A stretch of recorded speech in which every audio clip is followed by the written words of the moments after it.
Oh, hey guys, just got out of my little meditation session.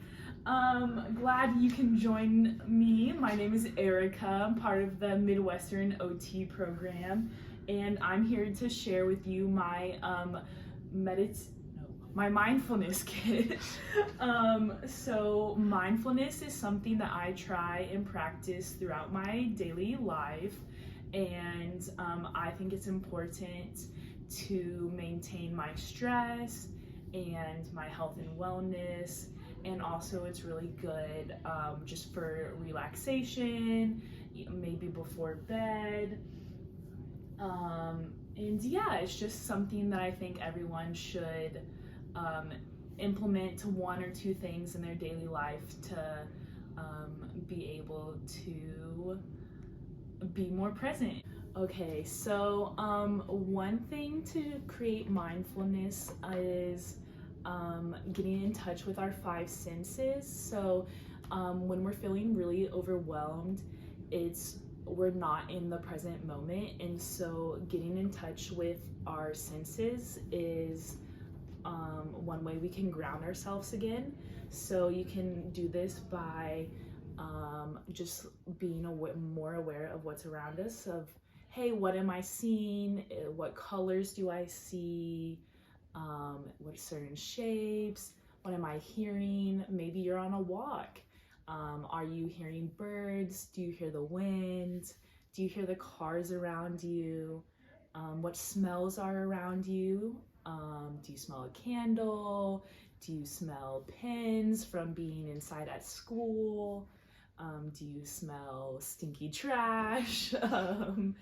Do you taste anything right now? And then what are you touching? Like, can you feel maybe your shirt? Is it soft? Is it scratchy? Maybe you're sitting in the grass. What does that feel like? So that all these things can help ground us, and you can adapt that to maybe you're working with kids and maybe they don't quite understand that, but we can have essential oils, and hey, like maybe take two essential oils. I have lemongrass and tea tree oil. Maybe you show them one. What does it smell like? Do you like it? Do you like the other one? Yes or no? And those are things that you can do to, help become more aware in that moment. All right, so another mindfulness activity that we can do with our clients is coloring. And I particularly was looking at clients, either pediatrics or adults, maybe who are struggling with their mental health.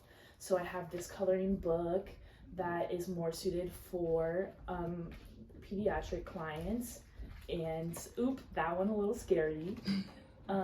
These are all a little bit scary, but here is a three-headed dog, and it's pretty wide coloring space, and this can be adapted up or down by making it more difficult with smaller lines, or it can be adapted with the type of coloring you're using. This is colored pencils if that's harder for them to grasp. We can use markers. You can use a pencil gripper if they need help. And then this one is more suited for adults because it's a lot more intricate and more detailed. Yeah. And really any type of art can work with providing some type of mindfulness, watercolor, painting, clay, whatever medium, they might feel called to. Another activity that I think is really important for our clients is figuring out what emotions we are feeling and emotional regulation. So I have these two emotion charts, and this one would be better for our pediatric clients. And these are just like little fun little icons that might be able to help them identify what they're feeling. Are they feeling excited? angry, sad, and the visuals can help them. And then I have a little more detailed one for adults, and the colors can help maybe identify with what you're feeling. Some of them are relaxed, remorseful, anxious, excited. And then another resource I have is a book called Atlas to the Heart by Brene Brown. And this is a book that goes into detail about the definition of emotions, and they're kind of grouped together in similarity. So this can be really good of just getting more in touch with our emotions and emotional awareness and emotional competence, and so that we can have more meaningful relationships with ourselves and with others.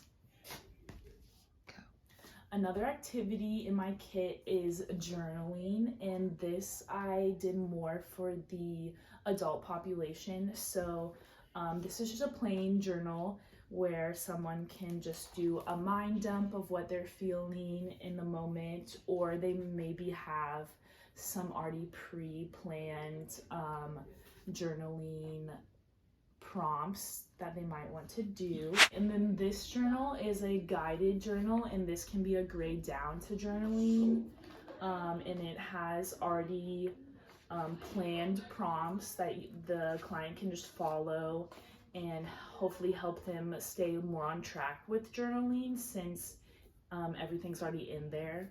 So it might be easier to continue to do through in their daily practice. Go. Okay, so another activity would be yoga, which can be really beneficial to release like emotions that are stored within our bodies. So ways that we can help our clients become more involved and figure out what they need to do would be some visual cues. So we can have a visual cue of just a printout piece of paper, or doing actual modeling the pose, so doing it with our client, and I would consider that to be a grade down.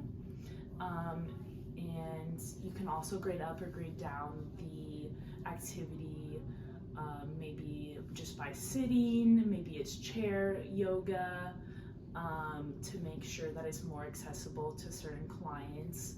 And maybe yoga is not something that someone really enjoys, so another way to release stored emotions can just be wiggling it out a little bit, or having a dance party, or just really encouraging our clients to have another form of daily movement. And then finally, my last activity that I think is really important for mindfulness is gratitude. And so my idea would have is a gratitude jar, and you can just have a piece of paper, tear off a tiny little piece, maybe write down something that you're grateful for in that moment, put it in the jar, and then later on, maybe at the end of the week, you can dump everything out of everything that you're grateful for and look at it and just see everything that is meaningful and positive in your life, and reap the benefits and just keep doing that. So yeah, I think these are all really great activities that we can encourage our clients to do, and pick maybe one or two that they feel more inclined to do, and have a little bit more peace and relaxation in their day.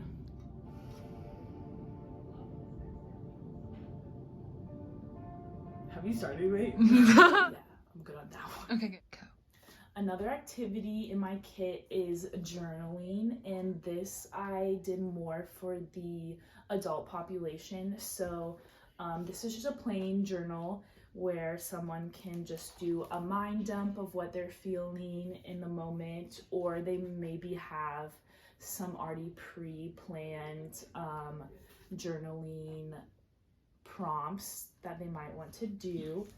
And then I also have, this is a, what do you call this?